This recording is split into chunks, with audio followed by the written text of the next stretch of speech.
d'or. Grande messe de l'investigation journalistique, la plus grande tribune politique de la Guinée. Avec Aboubacar Diallo, Talibé Bari, Mohamed Mara, Mamadou Ouri Diallo, Akoumba Diallo, Kabinet Fofana, Mohamed Kaba, Mamadou Diambaldé.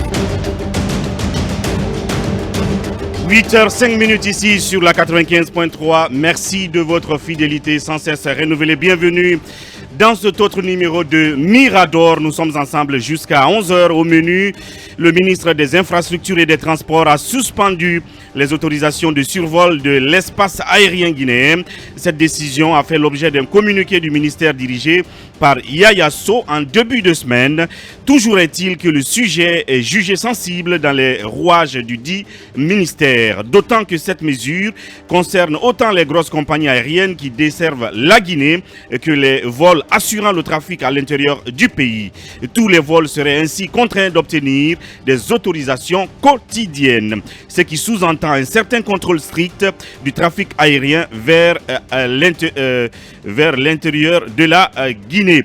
Alors, pourquoi le gouvernement prendrait-il une telle décision et surtout pourquoi soumettre à la loi les vols étrangers et le trafic intérieur à un tel régime contraignant, nous pose la question Talibé Bari. Akoumba Diallo a donc glané quelques éléments de réponse pour Mirador, mais aussi pour vous.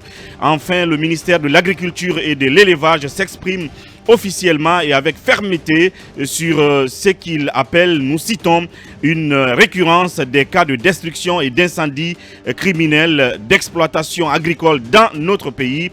Fin de citation. Une situation que le département dirigé par Mamadou Nanyalem Bari, actuellement en tournée dans la Guinée profonde, dit constater avec une grande consternation dans un communiqué publié hier jeudi 10 février. Le ministère dénonce des actes regrettables qui, dit-il, portent atteinte aux investissements des paisibles populations et qui, martèle le communiqué, ne sauraient rester impunis. Par conséquent, annonce le ministère de l'Agriculture, citation, des mesures appropriées seront prises pour retrouver et punir les responsables de ces actes conformément à la loi. Alors, quel est le modus operandi des auteurs de ces destructions et incendies? Pourquoi c'est maintenant que le gouvernement s'en émeut et menace ces pyromanes? Pour en parler, Mirador reçoit deux victimes, Malado Diallo et Mamadou Paté Diallo, respectivement planteurs à Bawa Doubreka et à Linsan Kindia.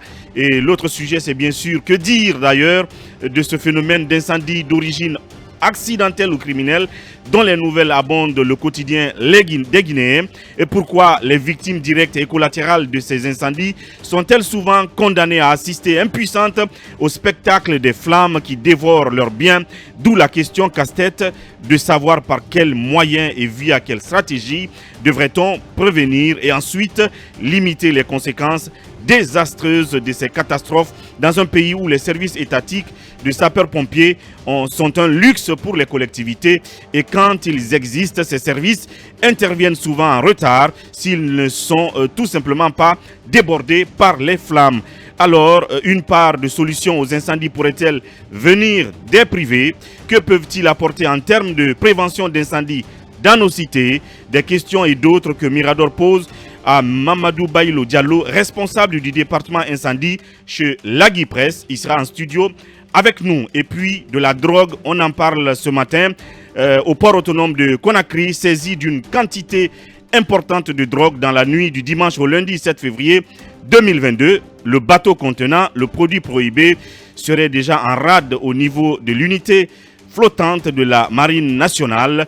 À qui appartiendrait cette quantité de drogue? Le port autonome deviendrait-il un point de passage donc pour les trafiquants de drogue? La question est posée.